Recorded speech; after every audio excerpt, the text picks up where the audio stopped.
I'm Suki Baxter, and thanks for joining me today. I'm your healthy living coach and rejuvenation maven, and today I want to talk to you a little bit about how to stop the emotional eating that is sabotaging your weight loss and wellness efforts. I just did a survey of all of my clients and a lot of my friends and connections. I really wanted to find out what your deepest needs and desires are so that I can really create great content for you guys, great answers to your questions, so that we can move you towards your goals. That's really what I'm here for. So I really appreciate all of the feedback, and if you're somebody who took the time to go in and answer the questions, I really appreciate that. One of the things that I noticed people asking about was emotional eating and self-sabotage. People saying, I know what to do, I know what I shouldn't eat, I know I shouldn't be eating these cookies, I know I shouldn't be pigging out on all these junk foods, and yet I do it, and I don't know why. And this is actually a really common problem. It's usually lumped under emotional eating, and it's something that I've definitely dealt with at different times in my life. I still believe, I believe there's such an emotional connection to food. It's such a sensual way to interact with the world that, to some extent we are all emotional eaters. Like, there's always some feeling that goes into a food. Like, even if you're rushing through your meal, there's some kind of an emotion that's connected to that. When you sit down and have a wonderful gourmet dinner, there's a real sense of peace and relaxation. We have somebody who wants to come say hi. This is my kitty Ellie.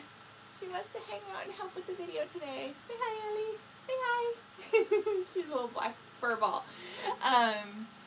She's such a cutie.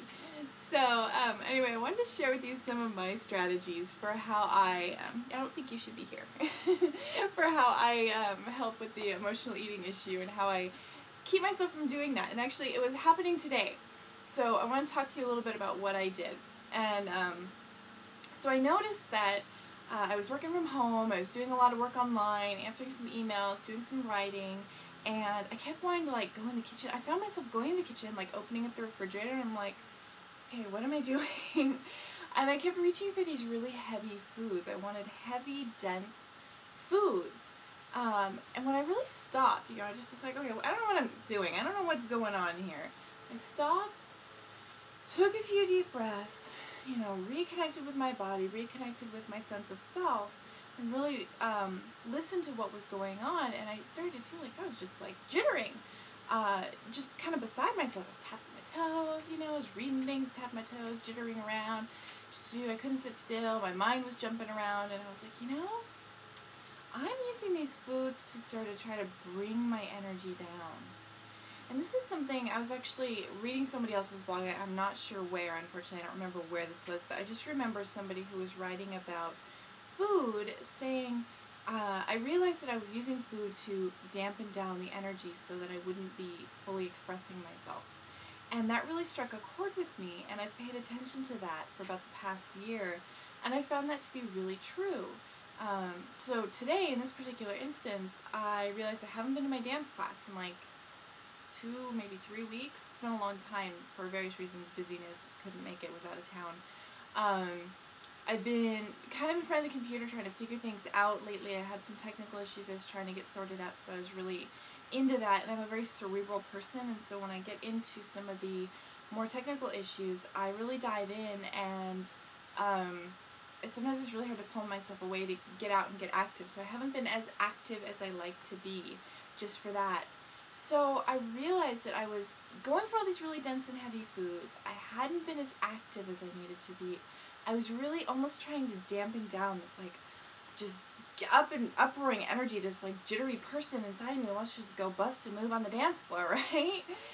So for me, the solution was to get online and look up dance classes in the Seattle area and find something that worked with my schedule today. That isn't always the right solution, but that's what worked for me today. So here's how you can make this work for you.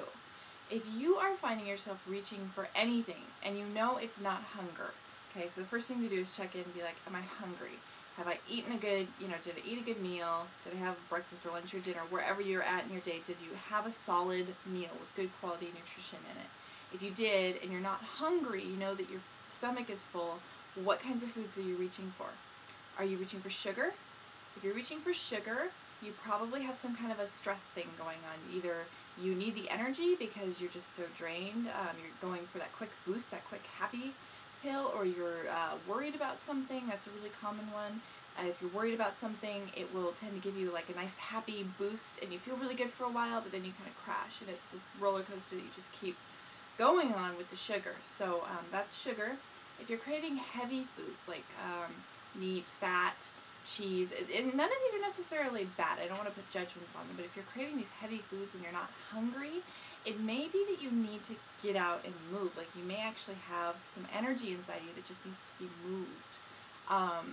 And you're using those foods because heavy foods tend to dampen down the energy and tend to kind of make us settle. So that's, you know, if you feel like that, check in with yourself, take a few deep breaths, and really see, you know, would going for a walk be a good idea? Going for a jog? Do you need to hit the gym? Has it been a while since you exercised? Exercise is not always the answer, though. I have found myself reaching for foods that I don't really need to eat when I haven't allowed myself to be really creative. So for me, like, doing bright, artistic, colorful things is really important for my mental well-being. And when I haven't had a chance to, you know, make jewelry or draw or paint for a long time, I will just find myself on some kind of an awful food roller coaster. So check in with that as well and see if maybe you've been working too hard, maybe it's time to take some time away from that, and maybe to even take a class, you know, go sign up for a painting class, give yourself structure around your artistic creativity, so it's not just like, oh yeah, you know, I'm going to haul out this paint, so yeah, I'll do it. It doesn't become another task, but you actually develop a community around it. So these are some really simple strategies to end that emotional self-sabotage that just, you know, it's more than just weight that it sabotages, because when you're dampening down your energy like that, when you're using food to self-medicate, you know, you're not really being fully expressed in the world. You're not in a balanced place mentally and emotionally. You don't have the bandwidth for the people in your life, so it can actually sabotage your relationships, because if you dampen down your energy with a lot of food, or you're on this sort of sugar roller coaster and you're moody all over the place, it really is hard to be fully present for, you know, your significant other, your kids, your coworkers, and your friends. You want to make sure that when you're eating that it's for the appropriate reasons. So the very simple way to do that is just to stop, drop everything, check in with your body, take some deep breaths, listen to your stomach, ask yourself, am I hungry? Am I stressed? Do I need to move my body? Do I need to do something you know, artistic for my own healing arts? What do I really need in this situation? And then you will be able to make a very clear decision that will be for your optimal well-being, okay? Alright, so this is Suki Baxter, and I am your Healthy Living Coach, and I am really excited to hear what you think of this, so please leave me a comment below. If you found this video helpful, if you know anyone who needs this information, please share it. You can Twitter it, you can put it on Facebook, and just let everybody know it's here. Thanks so much for watching, and I will see you next time.